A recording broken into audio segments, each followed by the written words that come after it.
شان پکړ د عدالت ملازمین نه وتري سبا یا ورځ به موږ د صوبایي سطح باندې د احتجاج فیصله کوو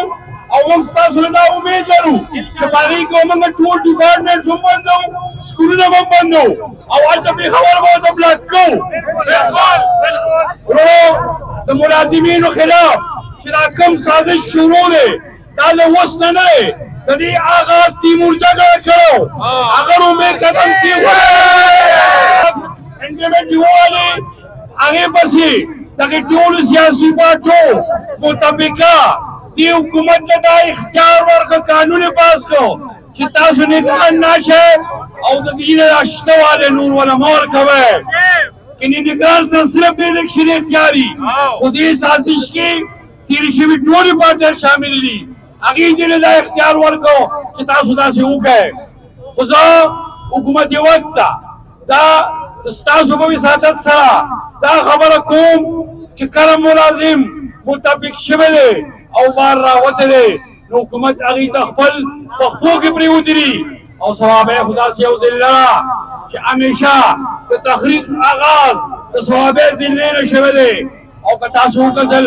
په حقیقه کې زیات شکار ده نو دا صوبه چې د مالي بحران شکار ده نو آیا د دې زور په ملازمین نه راځي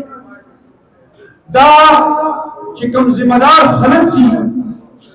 د چا د وجې چې دا صوبه مالي بحران ته تللې ده زه دا وایم هغه خلک ورته ډوډۍ کوي هغه خلک راګیر کوي چې چا به د سړیتوب کاروبار کو هغه له کیرکونو مالک شو د چا چې د پلار دوردن طریقه لرلو هغه له کیرکونو مالک شو دا زور د ملازمینو راځي دا ظلم دی دا زیاتې دی دا ملازمین بالکل دا شی نه مني ډېر هغه ترجمه نشته خو کم سے کم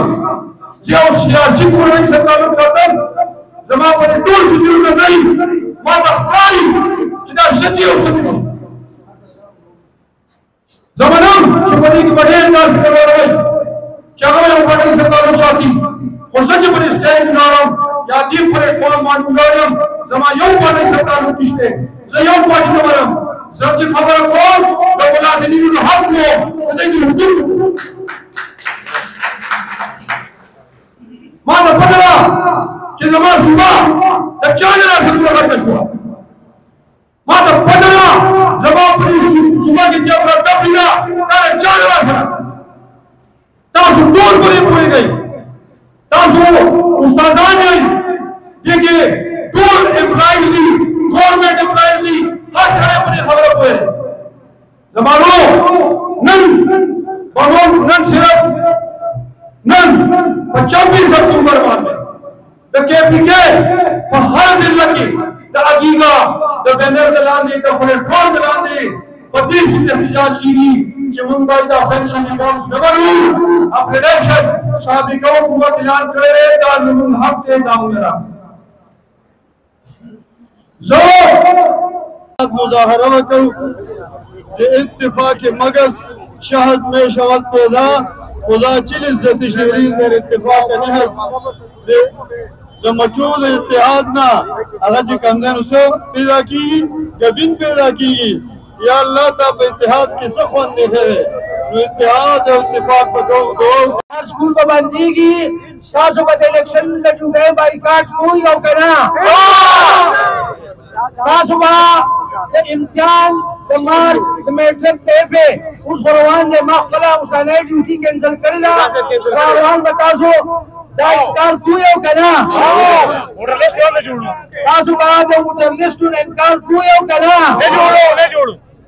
جنرل صاحب چیف جسټس صاحب دا د چې کوم مراحت دي قسم په خدای تر قیامته پورې هغه ستا د نسلونو نه برابر دي زما معمولي پنشن چې زه په بړاپه کې خپلو بچو ته محتاجګۍ نه بچ شم تاسو ما له ختموئ الله دې د بالاکوټ په زلزله کې هلاک کا